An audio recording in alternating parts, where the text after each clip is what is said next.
Tranquil Tales.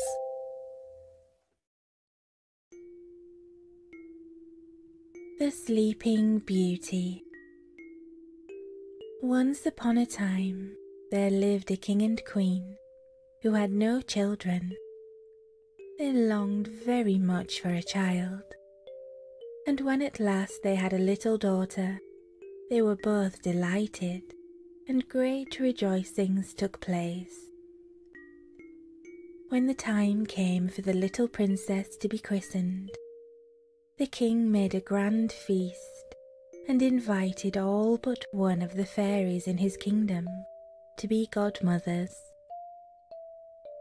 There happened to be 13 fairies in the kingdom, but as the king had only 12 gold plates, he had to leave one of them out.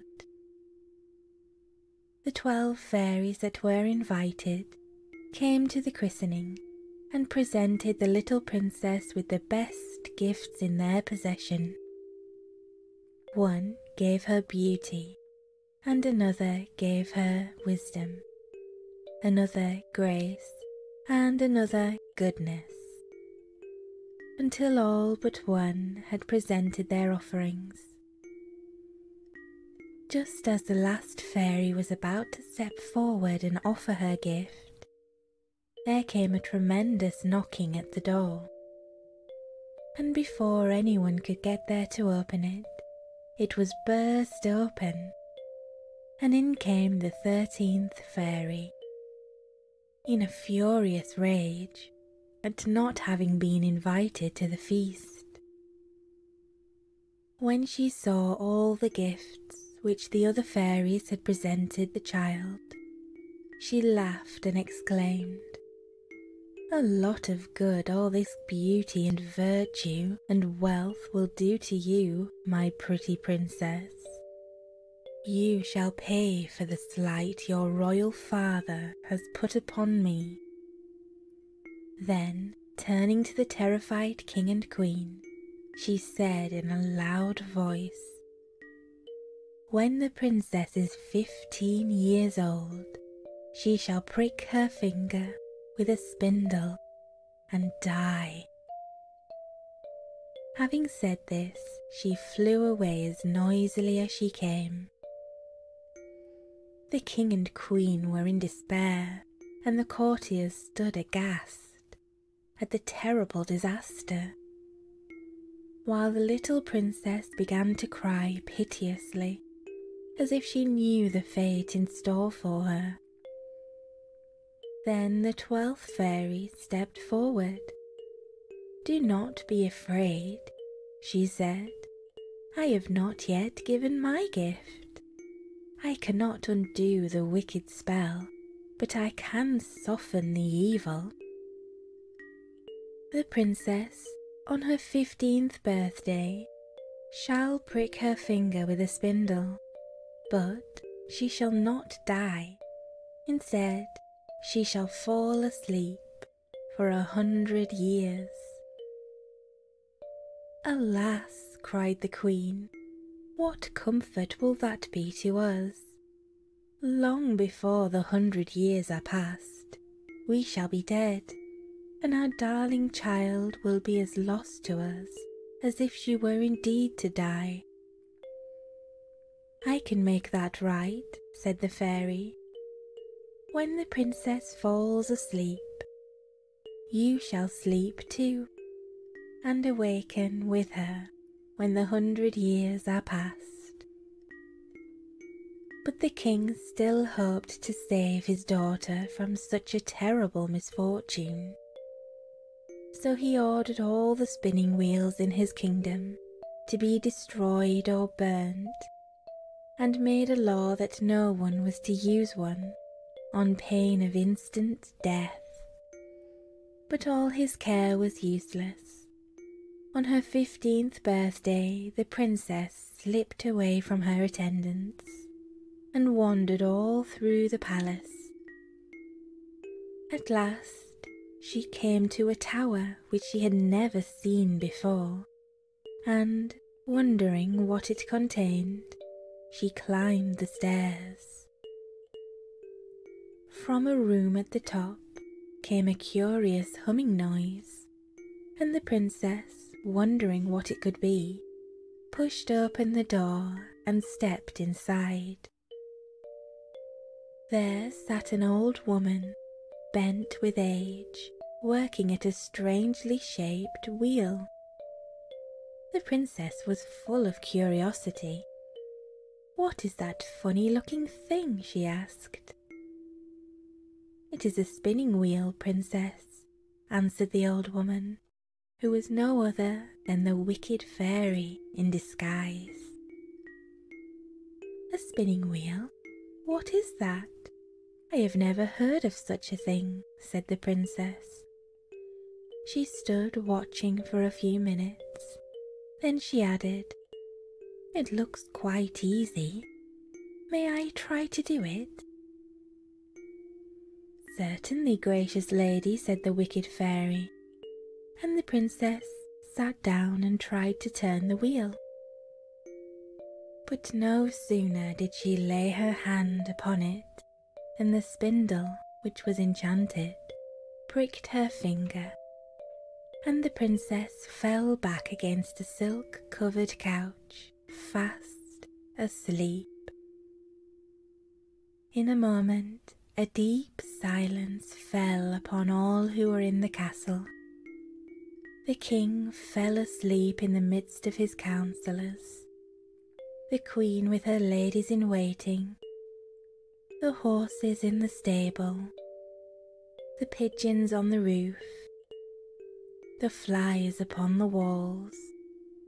Even the very fire upon the hearth fell asleep too. The meat which was cooking in the kitchen ceased to frizzle, and the cook, who was just about to box the kitchen boy's ears, fell asleep with her hand outstretched and began to snore aloud. The butler, who was tasting the ale, fell asleep with the jug at his lips. A great hedge sprang up around the castle, which, as the years passed on, grew and grew until it formed an impenetrable barrier around the sleeping palace. The old people of the country died, and their children grew up and died also, and their children, and their children, and the story of the sleeping princess became a legend, handed down from one generation to another, and a cloud of mystery as thick and impenetrable as the hedge of thorns lay over the castle. Many brave and gallant princes tried to force their way through the magic hedge in order to solve the mystery and to see for themselves the beautiful maiden who lay in an enchanted sleep behind that thorny barrier. But the thorns caught them and held them from going forward or back, and the gallant youths perished miserably in the thickets. After many, many years, there came a king's son into that country, who heard the story of the princess and the hedge of briars, and he made up his mind to try and force his way to the castle to awake the sleeping princess. People told him of the fate of the other princes who had also attempted this difficult task, but the prince would not be warned.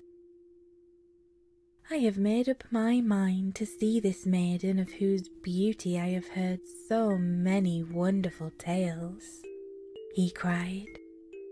"I will force a way through the hedge of thorns and awake this sleeping beauty, or die in the attempt."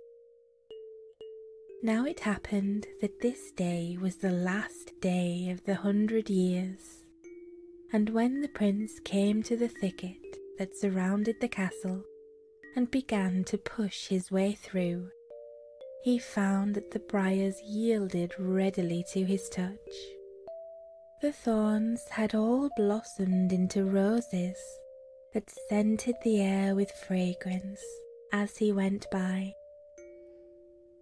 Primroses sprang up before his feet and made a pathway to lead him straight to the castle gates, and the birds suddenly broke forth into singing, as if to tell the world that the 100 years of enchantment were over, and the princess about to be awakened from her long sleep. The prince passed through the council chamber where the king and his councillors were sleeping, through the room where the queen and her ladies slept. He passed on from hall to hall, climbing from stair to stair, until at last he reached the tower chamber where the sleeping princess lay. For a moment he stood and gazed in wonder at her lovely face. Then he sank on his knees beside her and kissed her as she lay asleep. Instantly the spell was broken.